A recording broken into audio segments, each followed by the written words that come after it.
passer au dépouillement. Mais vous faire remarquer que hier, le 20 janvier, la DNCMP, qui est la Direction nationale de contrôle des marchés publics, a saisi la personne responsable des marchés publics du MUA, hier seulement, du ministre de l'Urbanisme, de l'Habitat et de l'Assainissement, pour dire qu'il y a également un cabinet qui est intéressé à participer à la consultation restreinte. Bon, pour nous, il n'y a pas de problème. L'essentiel que, comme l'a dit la DNCP, qui est le garant du contrôle de la régularité des marchés publics, qui, au vu de l'appréciation des dossiers techniques de cette entreprise-là, a donné son autorisation pour qu'elle puisse être consultée. Mais d'aucuns disent que le site est malheureusement abandonné, il faut choisir un autre site.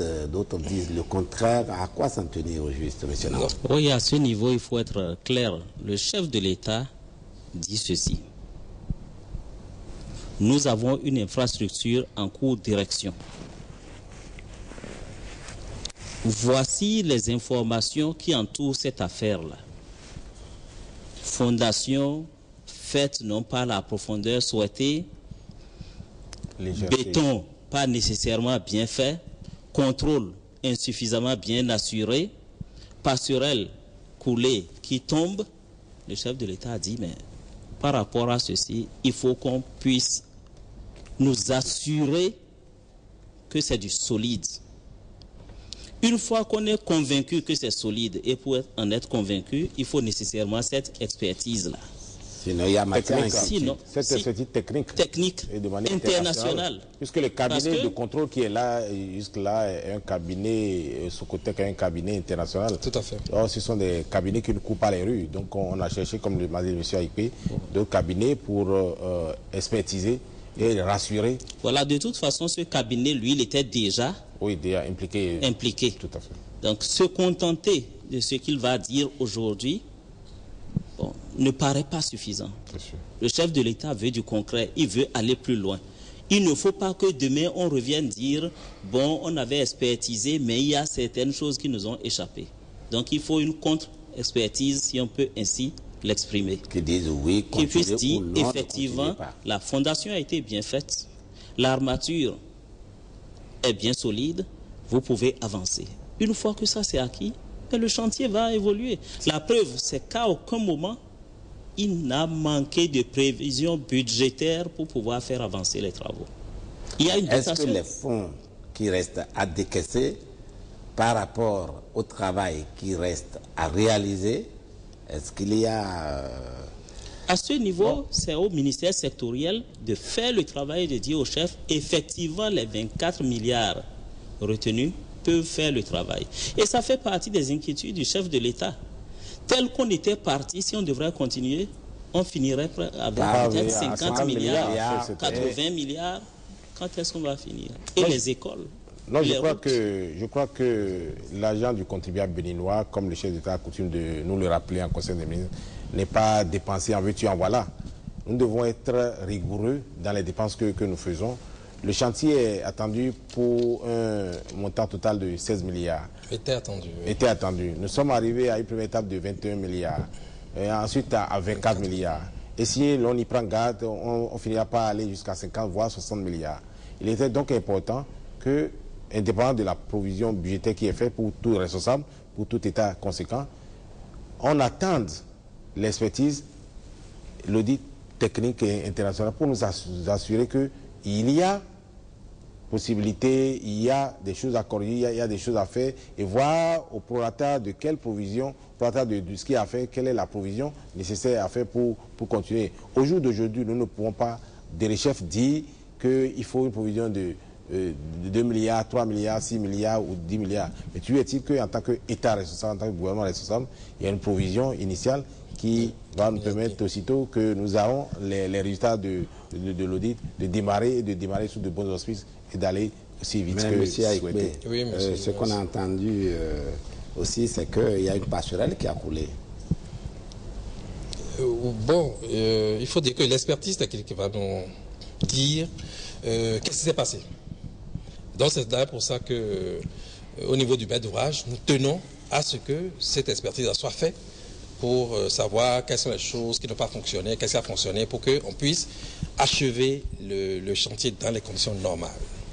Voilà. Et comme l'a dit M. le ministre, le gouvernement est très préoccupé et c'est d'ailleurs pour ça que pour le budget 2014, il a fait déjà une provision de 4,5 milliards dans le budget de 2014 pour que si l'expertise relève, en fait, montre que les travaux continuer et que bon, il y a peut-être quelques corrections au niveau de la superstructure à faire et tout ça. Donc on appréciera, puisqu'il est prévu que le rapport d'audit doit être présenté au niveau de la représentation nationale, parce que c'est eux les principaux concernés, c'est eux qui vont les utiliser pour qu'ils soient rassurés que effectivement le rapport qui est fait est un rapport sur lequel eux-mêmes peuvent s'engager. On ne dit pas demain si je savais. Oui, voilà, tout à fait. Et donc, il est prévu qu'ils vont être associés au niveau de l'analyse du rapport d'expertise qui va être déposé. Et après, nous allons passer un conseil des ministres qui va autoriser à reprendre les travaux et on verra. Et mieux, si je ne vous coupe pas, après le rapport de l'expertise qui doit être dépouillé et analysé ensemble, ils font membre du comité de suivi qui doivent dorénavant suivre les travaux jusqu'au, puisque vous l'avez dit tout à l'heure, si au niveau du ministère, il n'y a pas indépendamment de la mission de contrôle, s'il n'y a pas des structures qui suivent. Oui, il y a des structures qui suivent, mais ici, il est question de la représentation nationale et d'un bâtiment qui doit essayer d'aiguiser la fierté nationale. Alors, le chef de l'État tient à ce que, aussi bien les membres du gouvernement, à travers notre ministère, que la représentation nationale, tout le monde y va clair dedans et fasse le suivi ensemble. Une fois que l'audit technique international aura été fait, une fois que le OK sera donné pour que les travaux éventuellement puissent reprendre. Donc ça, c'est que les uns et les autres seront associés pour que dorénavant, une fois pour toutes, nous puissions être assurés que le bâtiment tel qu'il est en train d'être évolué l'est dans les formes de l'art. Et c'est ça la préoccupation majeure, aussi bien du chef de l'État et de l'entièreté de son gouvernement que de celui ou de celle de la représentation nationale. Alors, Monsieur Nawan, nous sommes en train de finir comme ça cet entretien. Qu'est-ce que, en guise de conclusion, qu'est-ce que vous auriez souhaité que les Béninois retiennent? Qu'est-ce que vous auriez souhaité qu'ils comprennent à partir de maintenant, dès qu'on parle à côté des nouveaux bâtiments en construction pour l'Assemblée nationale, du nouveau siège de l'Assemblée nationale? Oui, avant de répondre à cette question, je voudrais rebondir sur un élément que le ministre a évoqué tantôt. Il disait qu'à chaque fois qu'il rencontre le chef de l'État, le dossier qu'il évoque, c'est celui du siège de l'Assemblée nationale, et que ce dossier est devenu sa tasse de café. Il l'aborde chaque matin avec ses collaborateurs. Cela ne date pas d'aujourd'hui. Déjà, sous le ministre précédent, et même celui qui a précédé ce dernier, c'était exactement la même chose. Donc, le chef de l'État, autant que faire se peut, suit les dossiers classés, dossiers d'envergure, dossiers d'intérêt national, tout comme il suit les autres dossiers, mais il accorde une priorité à un certain nombre de dossiers, dont celui du siège de l'Assemblée nationale.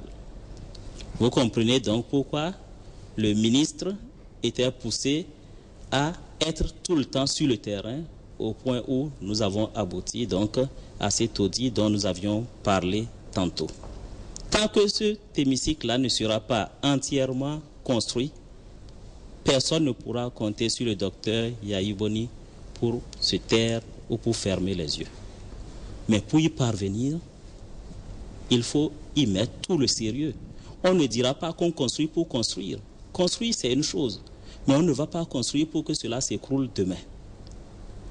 Ça, ce n'est pas négociable. On veut un hémicycle non seulement beau, solide et durable. Ça, c'est à retenir par tous mes concitoyens. Deuxième chose, c'est que sur toute la ligne, le chef de l'État suit attentivement. Et sa réaction est dictée non seulement par ce que les techniciens disent, mais ce que aussi les populations renvoient. Et dans ce sens-là, ce n'est pas l'avis ou bien les voix des députés qui vont être ignorées. Le chantier devrait finir, vous aviez planté le décor en le disant, après 2 ans. Aujourd'hui, nous faisons 5 ans, il n'est pas achevé. Pourquoi se précipiter encore pour faire quelque chose de mauvais? Pourquoi se précipiter pour continuer, et cela va demain enterrer nos concitoyens et pas des moindres. Merci, monsieur. Voilà, c'est le Béninois, permettez, le Béninois doit comprendre que le dossier là, c'est d'abord le dossier du docteur Yahya Boni. Il tient à l'achever. Éléphant blanc, ce n'est pas inscrit dans son programme. Il doit l'achever. Et ce que je voudrais souhaiter, c'est que ensemble nous puissions faire confiance. Il faut que les Béninois apprennent à se souder, à se mettre à coude pour pouvoir conduire les grands projets. La première des choses, c'est la nation. Les problèmes sérieux qui ne sont pas les problèmes sérieux. Laissons la politique. La construction du siège de l'Assemblée ne doit pas être récupérée politiquement. Il s'agit d'une infrastructure. Peut-être que c'est vous qui serez député demain. Oh. Et je vous le souhaite.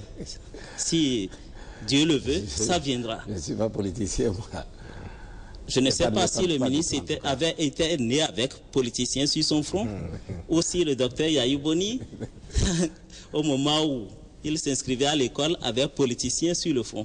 Ça peut venir. En tout cas, je vous souhaite le meilleur. Mais ce qu'il faut retenir, c'est que nous devons pouvoir nous mettre ensemble et savoir que c'est un de nos attributs. L'Assemblée nationale, c'est l'image même de notre pays. Et après 50 ans, dire que nous n'avons pas pu construire un autre hémicycle plus grand, plus beau, adapté aux besoins actuels, alors que nous qui sommes là, nous avons eu la chance de vivre sur 2 siècles. Ce n'est pas donné à tout le monde. Nous avons vécu sur l'ancien siècle, le 20e, et nous sommes dans le 21e siècle. Nous devons laisser quelque chose aux générations montantes. Et mon appel donc, c'est que par rapport à tous les projets qui rehaussent notre pays, qu'il n'y ait pas opposition mouvance, qu'il n'y ait pas de divergence de vue. On se met tous là-dessus, on se bat pour cela rehausse notre pays. Pour qu'on fasse j'invite donc tout le monde des infrastructures solides et durables. Solides, durables, dans la concorde. Parce que c'est quand il y a concorde, c'est quand nous sommes unis qu'on économise. Mais si on se tire dans les pattes, le temps de soigner une patte, passer à l'autre, de dépenser un peu plus. Finalement, lorsqu'on prend l'exemple on de la dépense route, financièrement plus, Savalou, physiquement, aujourd'hui, moralement, mentalement, sur tous les plans, nous sommes perdants. Il faut y remédier et notre pays en sortira. Merci, monsieur. Merci. Non, monsieur Aïkpé. Oui, je vous remercie, monsieur le journaliste. Je tiens d'abord à remercier le chef de l'État. Parce que je ne vais pas vous mentir que depuis près d'1 an et demi, je suis presque quotidiennement harcelé par tous les ministres, notamment le prédécesseur et l'actuel ministre, au quotidien sur ce dossier qu'est l'Assemblée nationale. Et aujourd'hui, je le remercie parce que bientôt, l'expertise va se faire. Et votre cœur ne bat pas lorsque vous voyez ceci là vous-même, puisque vous êtes coordonnateur de projet? Non, non, pas du tout. Moi, d'abord, je suis coordonnateur, mais je suis d'abord génie civilien. Moi, je construis des bâtiments. Je construis des bâtiments et j'ai eu une longue expérience en matière de bâtiments. Je n'ai pas du tout peur. Et je voudrais vous rassurer également que si j'ai démarré, j'ai demandé l'expertise, pardon, j'ai demandé la régie en 2012, c'est parce que je me dis que quelque chose peut se faire. Mais puisqu'il y a eu des rumeurs persistantes, on veut être rassuré. Et donc, je voudrais rassurer, après avoir remercié le chef de l'État pour sa volonté de voir finir très rapidement ce siège de l'Assemblée nationale pour lequel l'actuel ministre, mon ministre, me bouscule tous les matins sur ce dossier. Je tiens à le remercier. Ça fait qu'en tant que jeune, je ne suis pas, comment on dit ça, je ne chôme